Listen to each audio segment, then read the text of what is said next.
Well, everyone, the time has finally come. As we boarded the plane to embark on our first Midwest adventure, something all of us have dreamed about our entire lives, I couldn't help but wonder the history behind the fish we are going to chase. Steelhead were first introduced into the Great Lakes in 1876. It's no secret that this species of rainbow trout has absolutely flourished in Michigan's waters. As Pacific Northwest anglers, it's amazing to go to a place where a species of fish that continues to struggle in our home waters have absolutely exploded in Michigan's rivers and streams. The steelhead introduced into Lake Michigan continue to spawn in small freshwater tributaries and streams, but now treat the entirely freshwater habitat of the Great Lakes as a surrogate ocean. Could these fish really be a true steelhead? Are these fish as chrome as ocean steelhead we have in the Pacific Northwest? Do these fish eat the same baits and lures as an ocean-bound steelhead? These were all questions that puzzled us addicts. The mission is to answer all these questions and more. Join us on the adventure and welcome to Michigan Steel.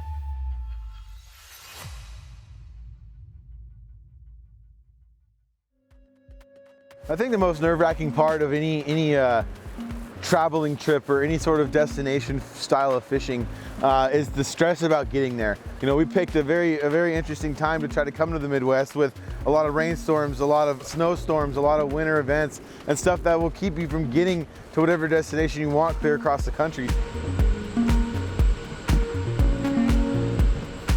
Well, everybody, it's really easy getting through the airport. We've made it. First class entertainment here. You ready, Sean?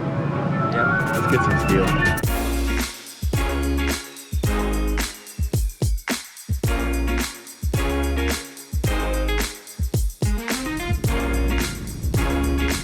We just landed in Chicago. Yeah. Now we're flying that much closer to Bermuda. Oh, sweet. But of course, in normal fashion, we finally get all the way to Chicago from Portland. And of course, what do you know, our flight from Chicago to the destination in Michigan that we were headed to was delayed a couple hours because of that snow and that winter weather coming in. And lo and behold, we finally didn't make it into town until about 11 o'clock at night. The GoPro pole broke. It's a good way to start. We finally make it to Michigan. We break one of Let's hope that's the only thing that's broken. Yeah, let's hope our rods aren't broken. We're all masked up. We've been traveling safely in the COVID. Jordan, your suitcase, isn't this yours, Jordan? Yes, it is yours. Think of how cool this airport is. You get in there and they have boats in the airport. We're gonna launch this in one of the little tiny creeks here in Michigan. Chase after some steelhead. You ready? I call bow. Who's getting the first fish? Probably Cameron because he brought the special spawning. So growing up in the Pacific Northwest, always been a dream of mine to come over here. So we decided, let's plan this trip, let's make it happen. And here we are, we're in Michigan, baby.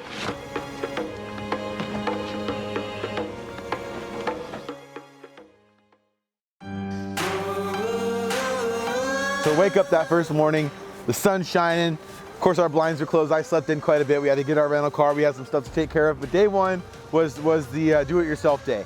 And as anybody knows, if you go to any destination fishery in the world, the do-it-yourself day is always the most trying because you don't have a pot to piss in. You don't know where you're going. You don't know which way is north, south, east, west. And especially in a place like this, you don't know what's private property. You don't know what's legal to fish. You don't know where the fish are, what species of fish are in that river or creek, or whether or not there's even fish that exist.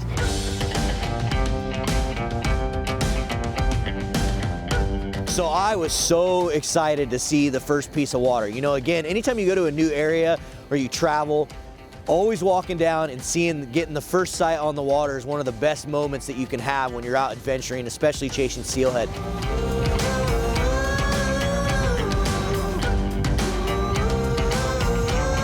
The moment has finally come. All the talking, all the thought, all the planning, all the flying. My ass is sore from sitting in the plane seat and the car seat and everything else, but we're here. We're on the river. It's not frozen. It looks sexy as heck. We followed the directions that our guide gave us and we finally showed up to the river. And I can't be more excited. Apparently there's a lot of fish in here. It's kind of the fun part of doing these traveling trips like this and going to all these different places is there's almost the anxiety along the way you know, the thought process of, oh, is there going to be fish? Is there going to be opportunity? Is the river going to be in good condition? Is there this? Is there that? And really, that final moment when you finally step on the water and get to the river, all that washes away. And the only thing that you can think about is getting that line in the water and getting it in front of a fish. So all things have come together. The planets are aligned. We got our buddy Fishery showing up this afternoon. He could maybe show us a thing or two, but Cam forgot the spawnies. We forgot our energy drinks.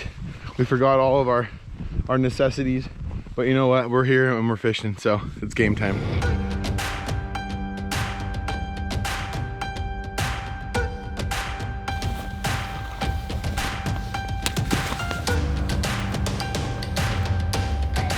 It's good enough to eat, huh?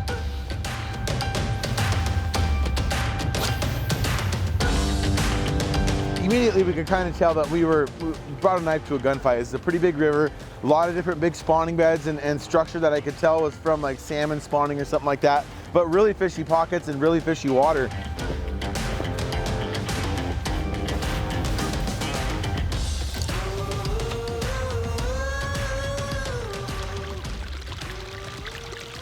Whoa, that was tough. Bit by something right here. It's something small though. Isn't that crazy how literally he said that and I just had a bite right there? Marlon, as you were saying that, I was getting a bite right here and I was just telling the camera, I go, what are the odds of that? Really? Yeah, I was literally just gonna say, I'm like, oh my gosh, I got a bite. Apparently they do work, everybody. Look at this. Everybody out here trying to be all sneaky. Running micro worms on a shot line. We're catching on to you guys out here in Michigan. Thought you could hide, but you can't hide. I just snagged it right off the bottom and it's the same little micro worm I was using. Well, trying to get that first one out of the way can be just a sometimes, I tell you what. But we finally got down. We're down finally to where we were supposed to go to begin with. Found our big staircase thing. Found some big, deep, boily water. Much more of like a holding winter kind of water. When we talk like winter water, I think a lot of people get confused sometimes unless you live in a place where you really fish for holdover winter steelhead. But like in the Northwest, we fish for fish that are coming in, spawning within a day, sometimes within 2 days or a week, and then they're leaving again. So it's it can be a little bit different for somebody with our mentality, but what we're looking for in this winter water is something probably over at least 6 feet deep. 6 feet deep, slower moving. That warmer water will be deeper in the water columns, obviously, because that'll sink to the bottom. The cold water will be on the top where the cold air is. So looking for those deeper, darker pockets with slower moving water. Really, sometimes it can be standing completely still. There won't even be any current at all. So it can be a little confusing for some anglers out there, but we're starting to pick it up. We finally found some good water. Now all we can do is just cast, cast, cast. Yeah, that's what I was thinking. I mean, we can kind of mob down, fish a couple more of these pockets, and then go back up, and we could totally meet you at a different spot. So what's going on here is Fishery, our good friend from out here, or I shouldn't say good friend, new friend, is on his way up from southern Michigan, and Marlon's on the phone with him right now. Fishery calls me and he's like, hey, I can meet up with you guys around 1 or 2 if you guys want to link up. And so we're like, yeah, sweet, let's meet up with him. We were definitely feeling a little desperate at this point with how big the river was, so he had a few smaller creeks in mind. So we walked up the hill, met up with our buddy, and we headed to the next spot.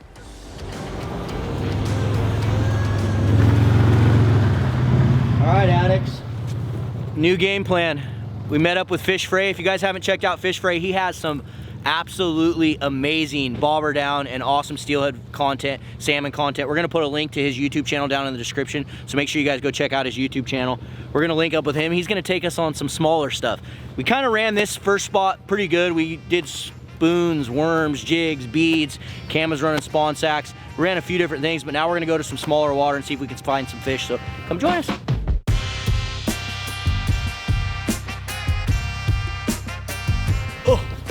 Oh, I'm done. You're dead. I don't want to go any further.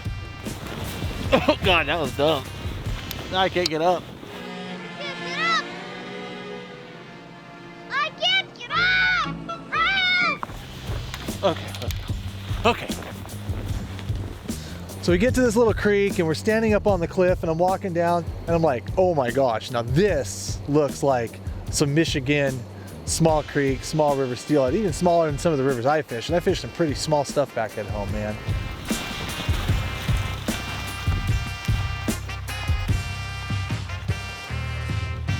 Hopefully there's a trail, or this might be the last you'll ever see of Jordan.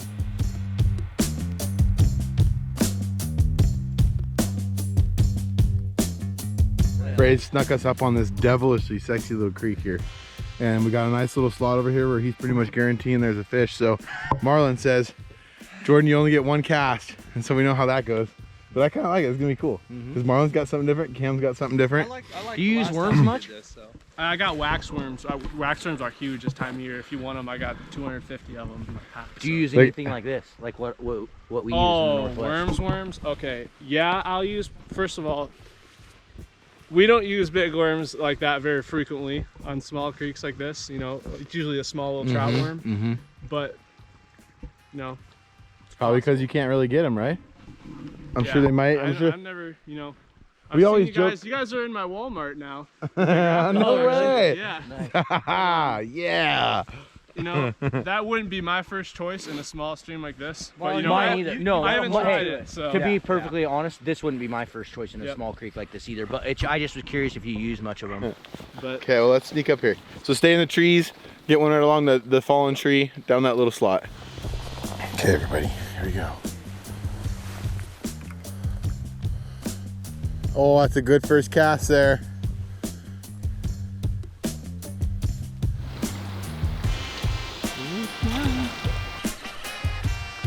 We go to the first spot and I miss like the perfect opportunity. I cast out, he tells me go up to the corner hole, there's a little bucket up there, you're gonna have a good chance at catching a fish. So I go up in there, first cast through with my pink worm, it's going through, drains, set the hook, I was tight to the bobber, everything, pull it back, shredded worm.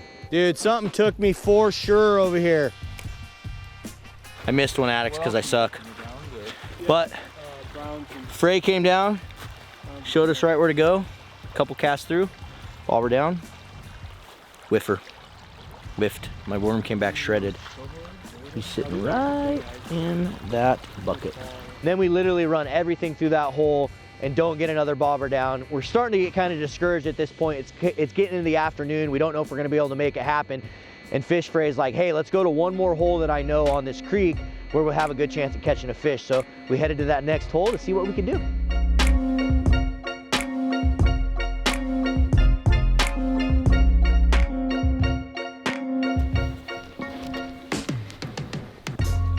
Look at these spawnies that this guy makes. Look at that. It's like next level. And they are so firm and nice. And I popped one of the eggs with the hook because I'm a rookie at this. So this next spot was like your typical like community spot. You definitely tell there's a lot of guys that fish it, but it's a super deep spot on this hole. And so we're just sending bobbers through it. 1, 2, 3, 4. I mean, all of us are just ripping this little tiny creek with everything that we have. Is there fish in this hole? Yeah. How many? I mean, is there 2? Is there 20? 15. Okay, I just... Really? Yeah. You really think there's that many of them sitting in here, huh? I think if you could see, I think you'd see 10 to 15, no doubt. So, standing up on the bridge, we're all BSing, and we'd been there for about 20, 30 minutes. Honestly, we were about to leave. Literally, the words were about to come out of our mouths, let's get out of here. And we're deep in conversation about some sort of fishing stuff. And I hear Cameron, and he can hear the startledness in his voice. He goes, I got one, I got a fish, I got a fish. That's fish. Got him. Got him. Oh, yeah. And we look down, and sure enough, he's got a beautiful steelhead on the end of his line. Holy job, Cam. Nice job, Cam. I gotta get off this bridge though. Hell yes!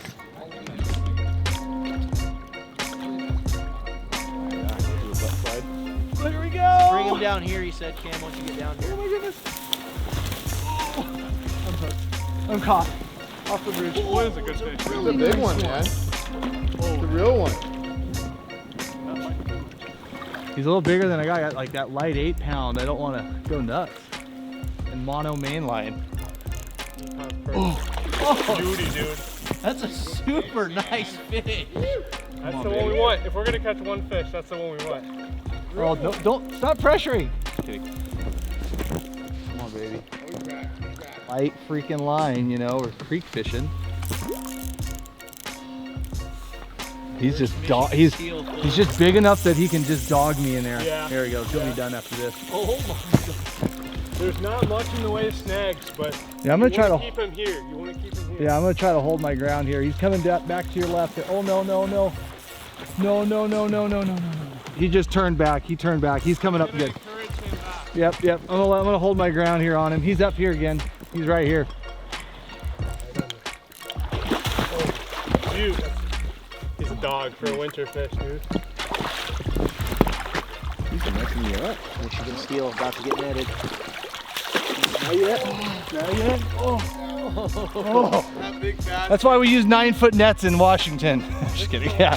Here, we actually got regulations on net length. Okay. Yeah, it's kind of strange. Oh my god, it won't quit.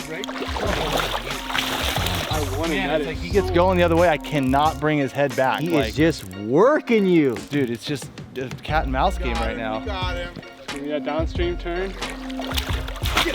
Yeah. On the board, guys. Dude, his fish fray spawn bait walks us to the hole. Here you go, get him. There's your double stripe buck. There he is. Look at that jaw. Look at him. There he is, boys. Dude, look at the white tips.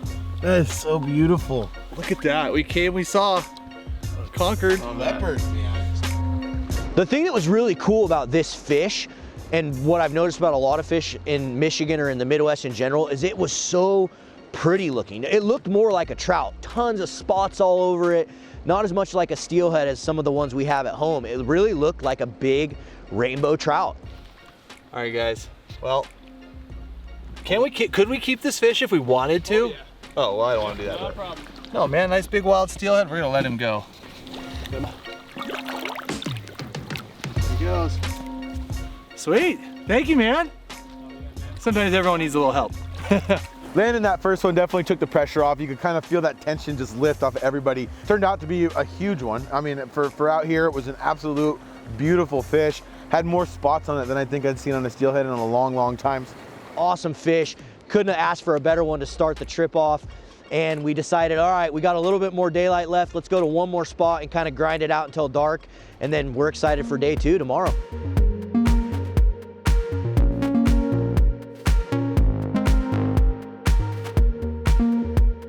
So day number 1's been a total success. I can't wait for tomorrow.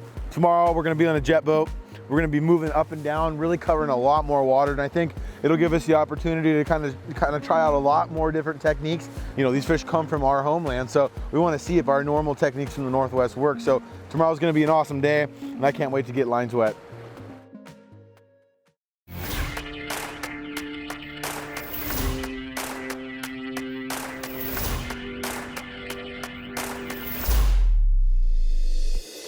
Fish on.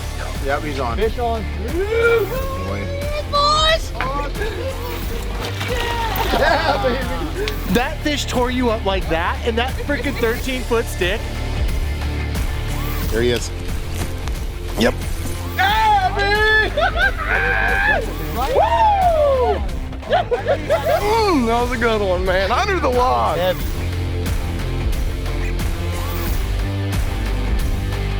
Fish, got a fish. I got a fish,